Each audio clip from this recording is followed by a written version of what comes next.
Wilkinson here. Today my guest is Vinnie Rotalo. Say hi, Vinnie. Hey, how are you? So we chatted a little bit before we go on here, as I do with each of my guests. You have an interesting story. Tell us a little about growing up. What was your story? Growing up, well, my parents got divorced when I was 4, and my mom had a move-in boyfriend immediately. My childhood wasn't the best, like most people's. It had a little bit of a challenge. I grew up in a house where I was supposed to think my dad was a bad guy. And you weren't living with him? I wasn't living with him. My mom had custody, and we had a stepdad who had a construction company, so he had a lot of money. So in order for us to have a good life, my mom painted my dad out to be a bad guy. So from 4 to 14, I thought my dad was a bad guy. We couldn't have pictures of him in the house. My sister had to get her own phone line so my dad could reach us there. He had to pick us up at my aunt's down the street when we went over there every other weekend. So growing up with that kind of screwed my head up a little bit until then I was 14, and that's when my mother passed away. Oh. And I was forced to move in with my father. When I was 14, she had picked me up from school. She had a little bit of a she had a big drinking problem.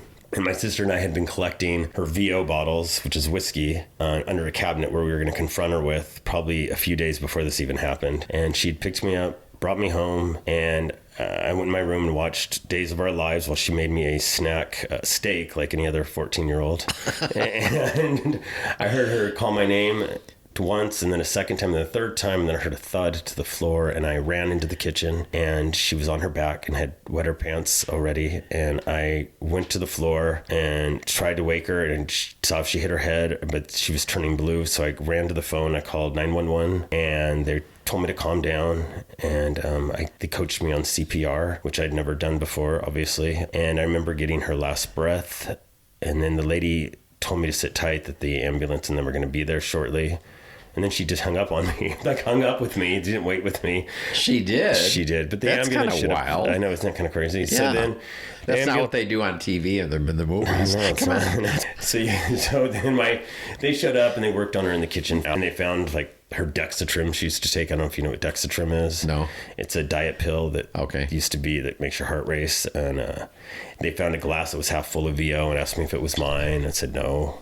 And then my sister showed up, or I called my sister first and told her what had happened, and she didn't believe me. And then she finally came over, and before you know it, the whole neighborhood was over at my house. And they brought her to the hospital and worked on her for an hour, and then they got a heartbeat.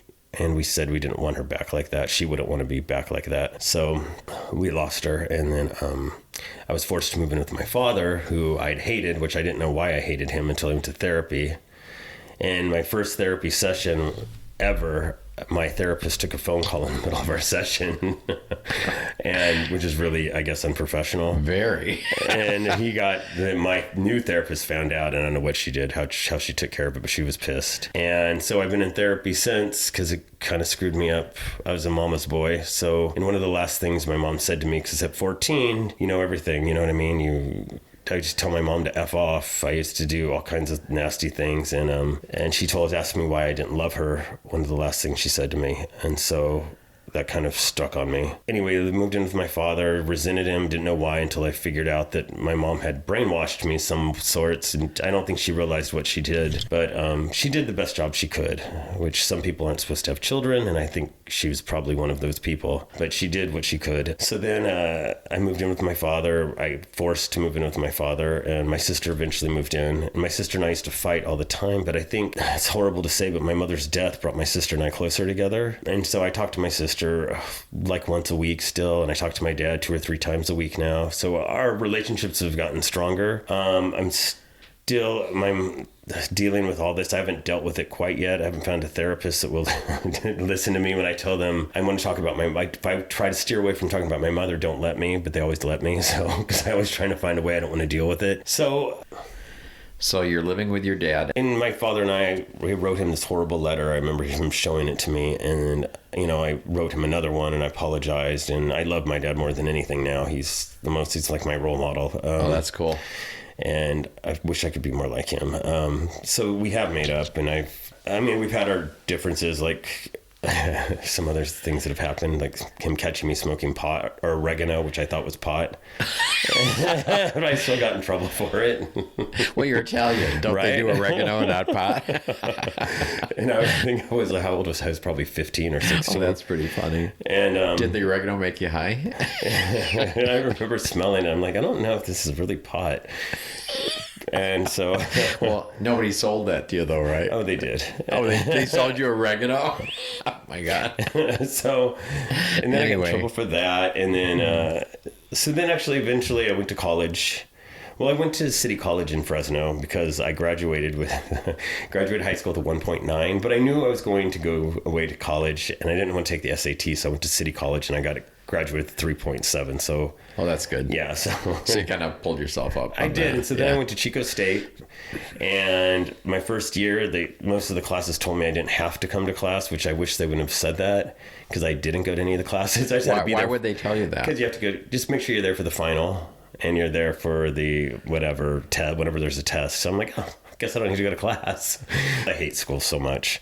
So knowing that, I figured I could just pass and just read it on my own. But clearly I didn't because I got put on academic probation. And eventually I ended up going to the fire academy in Paradise, ironically enough. And I lived at a fire station up there. And ironic because the fire thing burned down, right? Yeah, the whole city's gone now. Yeah.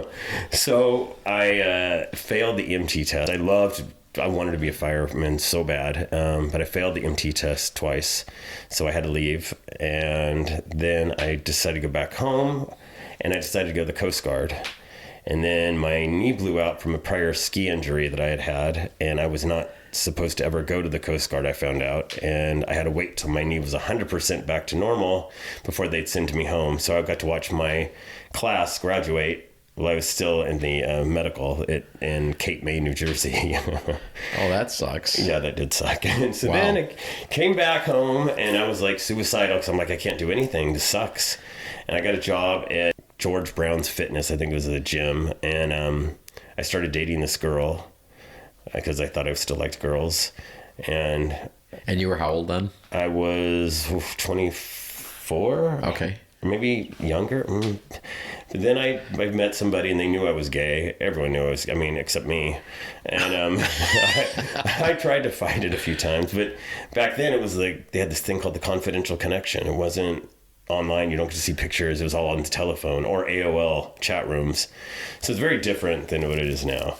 So it's very discreet. And I have to go to these computer labs because I didn't have a computer like that at home. You remember what it was like way back when. Well, I was probably married at that point. So eventually I met someone who's like, I have a good idea. You should go to LA and try to be a trainer there. And I thought about it and I thought, I could be myself. I could not have to worry about anything. So I got a job at Gold's Gym Hollywood and I packed up my car. It was all based on commission. So it was kind of ballsy. I had $1,200 in my pocket. That was it. And I chanced it to go move there. And I found an apartment in this horrible area in Hollywood. Before you knew it, I was their top trainer there. And so luckily I was making money. So then I started working there. And then I had this lady adjust my back one day because it was bugging me. This was at the gym? This is at the gym. Okay. And I'd been there for about a year now. Okay. The next day I was watching the Grammys. It was in February, I think. And I couldn't get up off the floor. And it's like it took all my strength to pull myself up. So I called my grandma and I told her, I'm like, yeah, it's like my legs are so tired.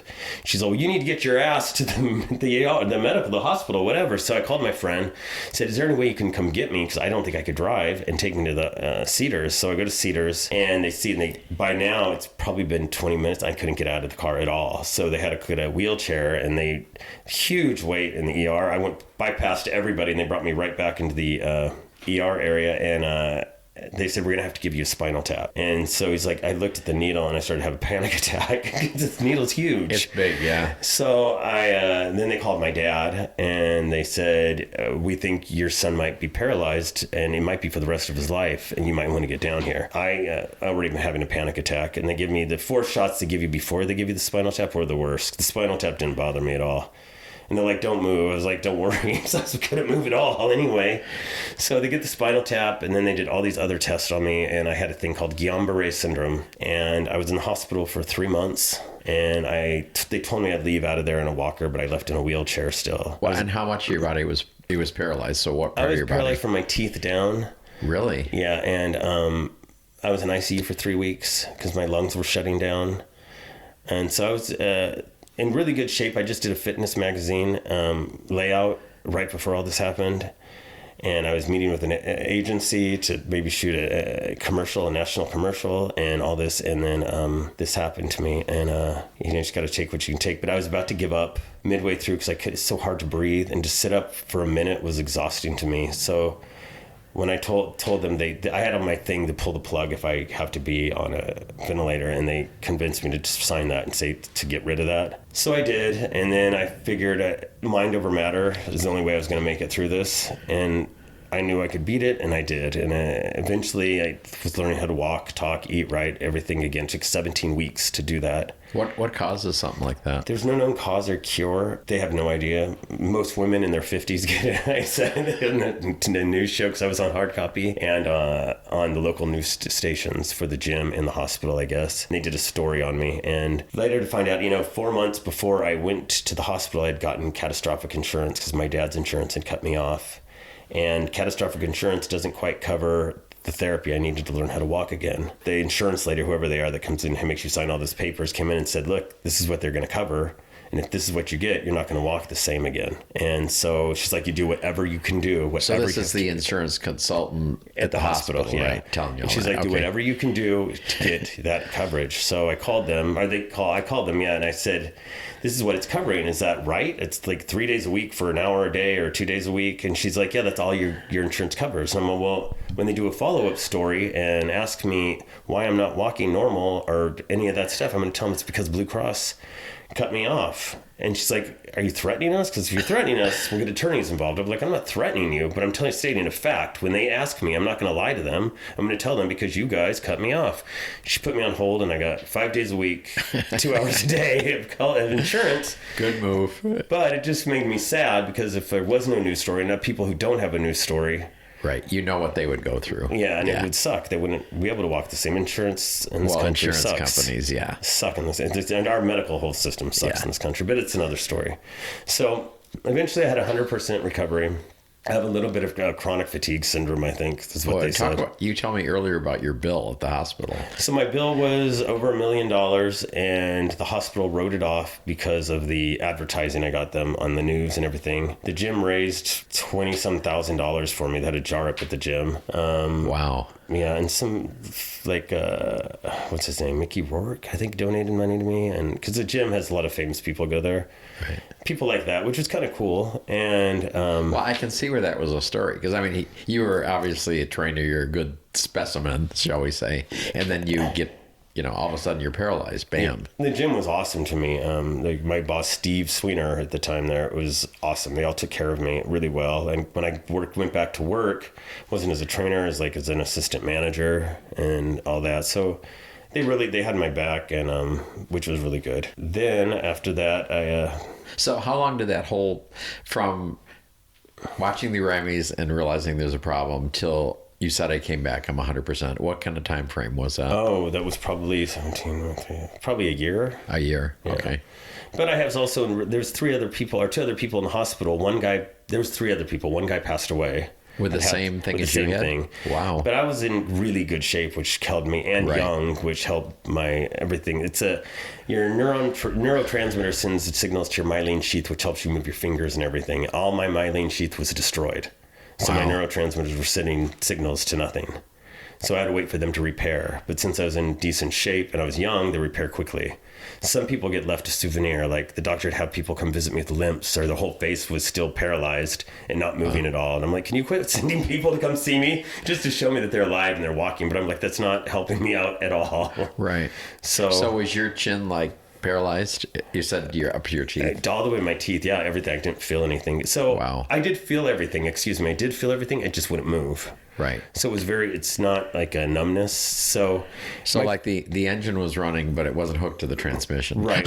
Well, they would give me every day. They'd hit my feet with a needle, and I'm like, I could feel that, but nothing's moving. I think 1 or 2 times I couldn't feel it because of the what's it called when you're everything's tingling all the time, like you have ants in your feet. It's Right. neuropathy. Right. So I was on this pill called Neurontin, which has been pulled, I think, off the market now, but I don't think I have any side effects of it. Right. But I was on that forever because of the tingling in my hands and my feet. And so, and all this, you were what, 24? You said, or 24, yeah. 24. Okay. So then I got better, and I did a photo shoot in Kauai, which made me feel good that I was kind of getting, because I was trying to, as best I can, to get back in shape. Had you recovered some of the weight you lost? Yeah, at that definitely, point. Yeah. So then I did that, and I decided to go into porn. Oh. So All right. So why did you do that? The porn? Yeah. What was the attraction? Well, to be honest with you, I had a little bit of a drug problem, and I didn't tell you this part before, but I had a little bit of a drug problem, and I was in rehab figuring out what can I do to still do drugs and to maintain and make a living. So I came up with porn. You know what I mean? So I'd be able to do porn, escort, and do drugs. I'm not real familiar with it. So is there a lot of drug use in that industry? Or? They say no, but yes. I mean, there was one shoot I did where the director had, whatever you guys need is in the kitchen. Anything, every drug you can imagine. I'm like, It's crazy. Yeah. Most people are, yeah. And there's one guy that was, shot a scene, was giving me a blowjob, and I had to slap him in the face because he crossed over on G to wake him up, like that kind of stuff. So yeah, there was enough in it. Right. So, and so that happened. And then 2011, I went to rehab, and, 3 rehabs, but eventually one took. So you're in porn. So then what? So then I decided to do a shoot in Palm Springs for a company called Studio 2000. And I was living in Long Beach at the time with these 2 people that taking care of them and supporting them because they had no jobs. And these are 2 guys? 2 guys. Okay. And people on set at this were asking me for drugs. And that's not who I want to be, and that's not what I wanted to do. So I walked off set, decided not to go back to Long Beach, and I moved into a gay resort, Camp Palm Springs, for 4 months. From then, I started to reside here, and that was in 2004. Okay. But I did porn until 2011, so I kind of backtracked a little bit. Okay. And I stayed out here, and I lived at a place behind CCBC. It was called the Black Palms Apartments. It's a clothing optional apartment place. Oh. I lived there and did escorting and porn and all that till 2011. Just stop for a second. So I think we had a gap here. So you had a point where you said everybody knew I was gay, but I didn't. And now you're doing porn. So what was your coming out process? I left the whole part out, didn't I? That's I want the deal here. All right. So my dad didn't know I was gay until I was in the hospital, and he went to pack up my stuff, my clothes, and he saw pictures of my partner and I, who we lived together, and all over my apartment. And he didn't say anything until later, and I'm like, I need to tell him because I know he saw the pictures. I knew he did, and he didn't talk to me for a week. And then called me and said, I love you, you're my only son, and, how can we fix this? Cool. And that was how I kind of came out. And my sister cried and said, you're going to do drugs and die of AIDS, and, just all the stereotypes. Did your sister not have a clue that you were gay either? No one did. Really? I mean, in school, they made fun of me. They called me, but I guess I've relaxed a lot more since I've been out, but...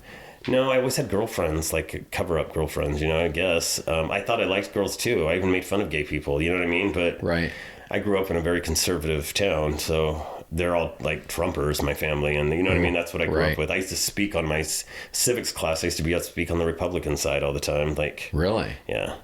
So that's just how I was raised, but... Okay, get out. I'm just kidding. But now I know, now I see the truth. Right. You know what I mean? But... But that's how it was, yeah. Well, when did you say to yourself, I'm gay? You understood who you were? Oh, God, probably...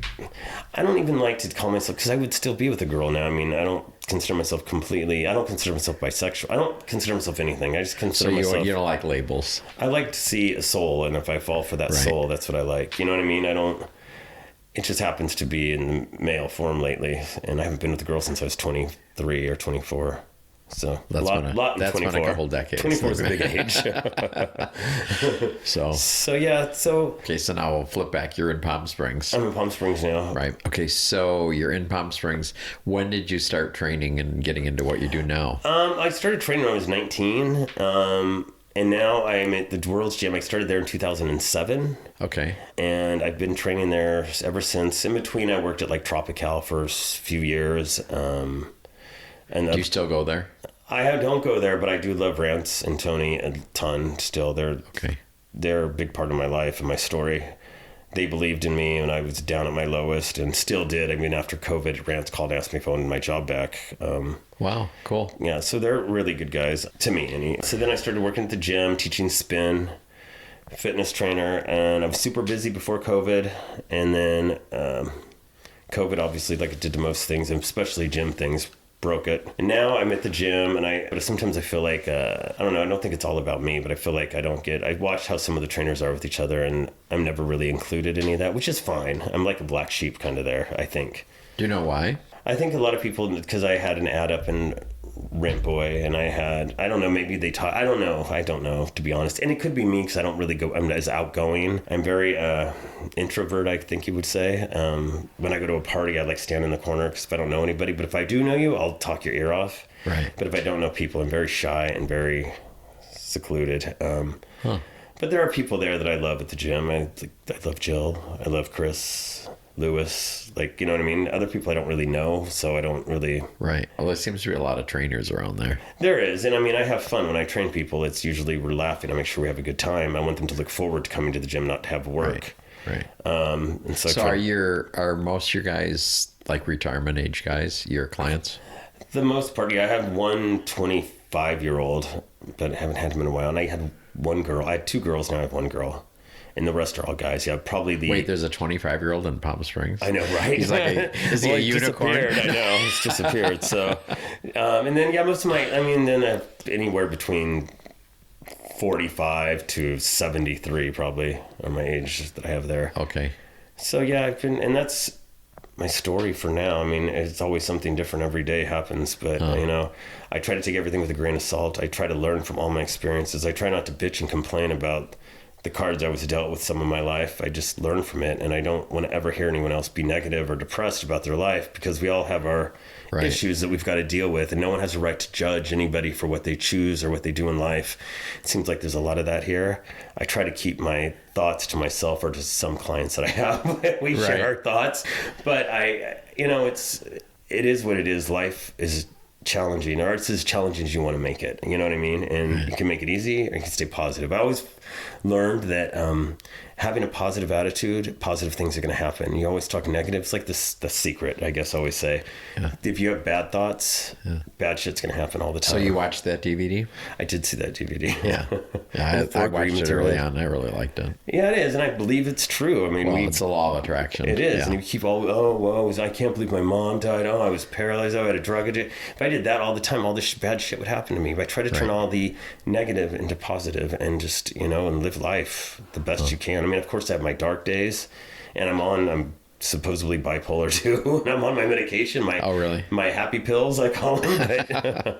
And I probably have to be on them for the rest of my life, but it's fine. I mean, it keeps me level. So I don't want to I get, just like everyone else, I have depression, and I don't want to get out of bed some days, but, and I don't, but I have really good clients that have become really good friends, and they all watch out for me, which is great, I think. And are you single now? I am single. I've had 2 relationships. One, my ex committed suicide in 2016, and then that was one other story. And then my mom, excuse me, and then the other one was just another 3. My longest relationship's 3 years. I'm almost 50. It's kind of sad that I've only had 2 of those, but I think a lot of it has to do with watching my mom, all that other stuff. So hopefully someday I'll meet somebody that'll be the right one for me. Wow. Yeah. And you have a cat. And I have a cat. I have Stella. Stella and my other cat, Baxter, I had to put her down after 16 years last Christmas, and that's probably the hardest thing. That's sad. It's even harder than, I hate to say this, Mom, but it's harder than losing my mother. Wow. Because I loved that cat so much, and just like losing an arm, I'll start crying if I think about it. So then I got Stella 2 or 3 weeks after, and everyone's like, I'll never get over Baxter. Baxter was part of my life, big time. And I probably went through a lot with you. Yeah, she did. Anyway, I just think of Stella is now, she's just turned 1, so yeah. That's it. And is she the boss lady of the house? She does. She thinks well, I don't even think she thinks we're equals. I think she thinks she's above me. But I spoil her, but that's why you have an animal, I guess. She fetches, she comes when I call her, taught her to be like a dog. I think she thinks she's a dog. Which That's is fine. amazing, because I've had cats and they don't do that. I've trained her, trust me. It's training. Next is the I don't know toilet how training. you train a cat to do that. It's You like, give her a treat it's every like, time go you throw away. a toy. And she comes Okay. back, and then that's it. And then Okay. Toilet training's next for her. So Next. yeah. I'm gonna teach her how to go potty on the toilet. Yeah. Oh, really? Yeah, I Are bought you the going to whole- teach her how to flush? Some of them know how. This is a I've push seen button. And I that. don't think she can do Oh, that. yeah, well, I don't think they'd have enough strength to do that. No. That's kind of wild. No. So Wow. So I assume since the law of attraction, the stuff you mentioned, and things happen and you learn from it. So do you have regrets in your life?